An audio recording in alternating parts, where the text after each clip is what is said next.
Hello and welcome to week 2. And let me just start by apologizing for my video randomly ending earlier. I did not notice until you guys said something. However, I don't think I said anything all that important for the rest of the video, so we'll just move on. One thing I want to note right away that I probably touched on at the end of the video is the assignment due dates.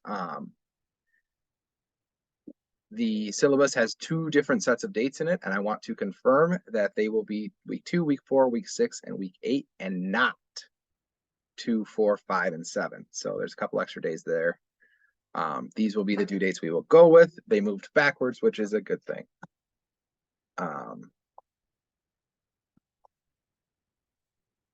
This week's focus is on understanding trauma in development and youth at school.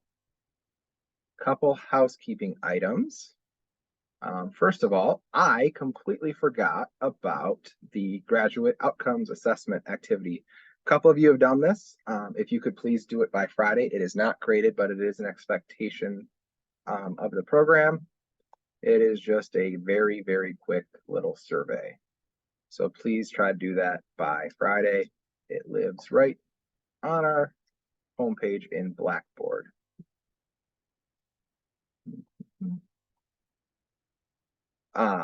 Just a quick reminder to include a scholarly source and citation in each of your discussion board posts. I am a little under the weather. I got some bronchitis and pneumonia going around, so I haven't had a chance to thoroughly read through all of your discussion board posts yet, but I am hoping to do that by this Tuesday. I have made all of your rubrics, so you can expect to start seeing those drop into your emails from Google Drive as I start getting through them. I just want to make sure you know that it is okay to use TED Talks, podcasts, text, etc. There are ways in APA to cite those. If you are not sure, go ahead and reach out to me via email. And lastly, length of assignments. Try to hold true to the length in the syllabus. If you end up going longer, it's okay. Just try to be nice to me because there are quite a few of you and I read them all. So try not to turn a 2-page paper into a 20-page paper. I would greatly appreciate that. You're not going to lose points if you go a little bit long, but try to practice being concise. So what is trauma? This comes from lindsaylockett.com. You can see her tweet handle is I am Lindsay Lockett. Trauma is any event or series of events, remembered, forgotten, or unknown, which triggers the fight, flight, or freeze responses, impairs the function of the autonomic nervous system, causes a person to become stuck in a physical, emotional, spiritual, or ancestral loop of unhealthy emotional expression, physical illness, mental illness, and repeated generational patterns, and is stored as a low-frequency energy that must be consciously observed, felt, and released in order to heal. Couple of examples that I see with the students in prison is some PTSD responses to loud noises, or even some very overt reactions to any use of authority or power. So even a teacher just saying, I need you to sit down and get to work can bring up that trauma of, fear of police and or authority figures. So it's important to keep in mind that there is a very wide variety of triggers and that no two people's responses are going to be the exact same, even to the same trigger. 7 impacts of developmental trauma. I know this is very small, so I'm going to try to zoom. Okay, that didn't work, right? Okay, let's just reset. Sorry.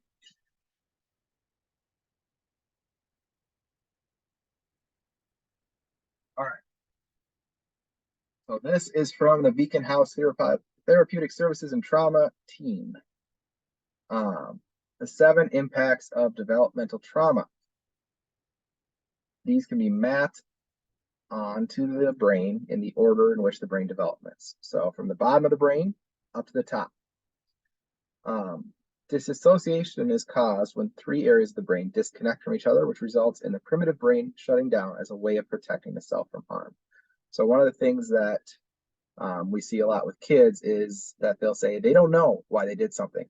And odds are they actually don't, because they were operating back in the brainstem and not actively up in the frontal cortex here, the thinking and learning, language, and inhibiting behaviors. If they're stuck down here because they're in flight or fight or freeze response, they may truly not know why they did something they did. They might not have a reason because they just did it. And that's a good thing to keep in mind.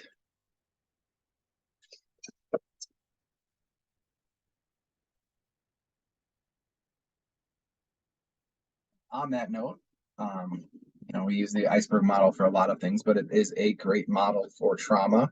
You may be seeing some behaviors up here, some shutting down, some aggression, other things, trauma responses. I'm sorry, my brain is not functioning very well with my illnesses, and I apologize for that. But what's actually going on underneath all of those responses is both more important and probably a lot more than we would think. It could be years and years of trauma or compounding traumas of various sources all coming to a point where, maybe the kid refuses to do homework or is shutting down in class or is getting verbally or physically aggressive. And both of those students, the verbally aggressive or physically aggressive and the kid who's shutting down, could have very similar things going on down here, and they are just showing it in different ways. So it's very hard to know from the behaviors up top just what is going on underneath. This week, we have the responses to this video, which the question I want you to answer is, what are you looking forward to as we move into the fall season? I am looking forward to the start of the football season. I am an Eagles fan. I'm sorry if that offends any of you, but I've been an Eagles fan my whole life, and I don't think I'll ever stop. And I'm also looking forward to going to Seavers Fall Festival with my kiddos. It is a corn maze and other fall activities festival that happens here in southern Minnesota. And then remember to respond to your peers by Saturday and to include APA citations and a little reference list in all of those, unless specifically stated not to in the discussion board prompt. We also have the week 2 assignment. Let me pull that up here. There'll be a slide on it, but this one is going to hit on ACEs. If you have not looked at the original ACEs study, I recommend finding it and going through it. You will also be reading 3 chapters from our book, our course textbook, where they will discuss the ACEs study, and they should have citations for it that you could then use to find the original study. I will come back to that as my internet is going slow. All right, week 2. Sorry, my dog is doing things.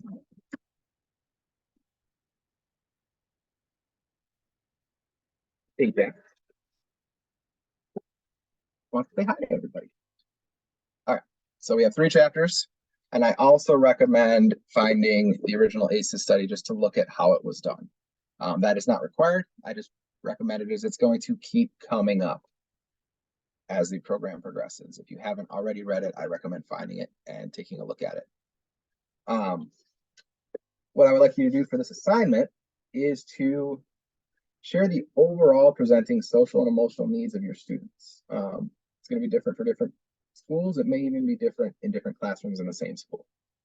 I'm not asking you to do the ACEs questionnaire, but if you were to administer it, what do you think would be the range of ACEs scores and categories? I know it's really early in the school year, so if you haven't even started yet, you can go ahead and use your classroom from last year, or if you're not actively in a classroom right now, use the last one that you were in. Talk about the impact of student trauma experiences and student learning. Should be the impact of student trauma experience on student learning. And then conclude that. Just a reminder to use that APA formatted cover page that I just emailed all of you. A couple of you had already opened it up in the discussion board and it wasn't working. Thank you so much for having your comments in there saying it's not working already. Because if you don't tell me, I wouldn't know. I don't know why it is not letting us open this. So I have messaged it directly to all of you via Blackboard. I think that should work because I was able to open it from there. Even I can't open this right now from here. If you are unable to open it in the message, please shoot me an email and I will just attach it straight to that email and that should work. I don't know why it's not working. Blackboard doesn't like me this week for some reason. All right, discussion board number 1. Behavior is an observable response to our internal and external behavior or experiences. It's a very broad definition that suggests that behaviors are outward signs of one's internal bodily processes, such as emotions, thoughts, and plans. So like we were talking about with the iceberg model, the behaviors we see are really kind of a window into what's going on underneath. Too often we build our recommendations, classroom learning strategies, and IEPs on what we see rather than really diving into or trying to consider what lies beneath that. So I want you to think about a student you found challenging in your career, current or past. It's the student you may have lost sleep over or who you may have struggled to engage with. Utilizing the iceberg model, so both from these remarks and it's found again in the week 2 course materials. What do you know as information recognized that which is above the iceberg and what might be below the iceberg? Would you assume that they had a healthy attachment with their primary caregiver? Why or why not? If not, how would you define their attachment issues based on their observable behaviors? How does this information impact your role as advocating and leading trauma-informed schools? So I'll actually give you my example of one of the students that I've had the most struggles connecting and engaging with. A little background: in prison, when there is an incident where a student needs to be removed from the classroom because they are being verbally or physically aggressive, it's called an ICS, an incident command system. So we call over the radio and security will show up. In my 10-year career, I think I have called 4, maybe 5 ICSs from my classroom for students acting out. 3 of those were on the same student. I don't know what it was exactly, but the 2 of us just could not see eye to eye.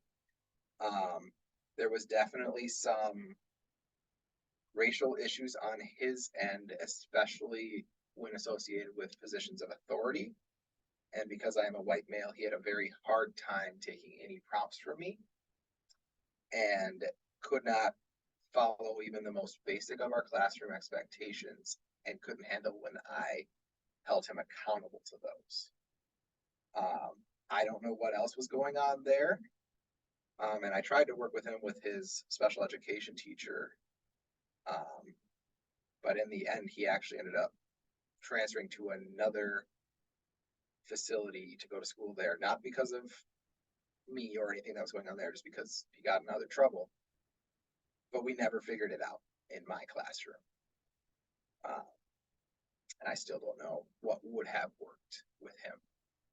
So you're not always going to be successful in this stuff, but you have to try. Discussion board number 2. Reflect on school-wide practices and routines, common discipline, behavior modification systems, or other structures within your school, current or past. Identify 2 of these practices that have the potential to re-traumatize students. And given what you have learned about building trauma-sensitive classrooms in schools, what would be your plan of action to alter or remove these practices? Who would you include in making these changes, and what support resources would you need? Include scholarly research readings to support your responses. So again, some examples from PRISM. We actually have a pretty strict suspension policy. So if you are, it's up to each teacher to enforce, but if you're causing issues in class, if you're mouthing off to the teacher, you're getting kicked out for the day. If you get 5 of those, you are going to the restricted living unit where you lose some privileges and coming back to school in 45 or 90 days. So depending on the teacher, this could be either almost immediate if you start mouthing off, or they could let it go for a while. The other thing is if you are interrupting other students' learning, or cheating, plagiarizing, stealing from the classroom, those are automatic. You're out of school for 45 to 90 days. These are pretty harsh rules, but again, it's because we work in a prison and every little thing that we let go gets exponentially worse really fast. But they definitely have the potential to re-traumatize students. And that's something that I, as a current, work out of class principal, am working on. How do I kind of keep the rigor and kind of that line in the sand of we have to follow the rules in school versus helping students work through what didn't work for them in school before and why are they still doing these same behaviors. Please make sure to include scholarly research and readings to support your response. We already discussed this one. Just a reminder that you should not give the ACEs questionnaire to your students without administrative and or parental consent. So I recommend just doing this based on your own assumptions. I think that is it. And just a quick reminder that the question to respond to in the opening remarks this week is, what are you looking forward to this fall? And I look forward to reading all of your stuff. I will hopefully have your rubrics to you by the end of the day. Tuesday is my personal goal. Have a great week.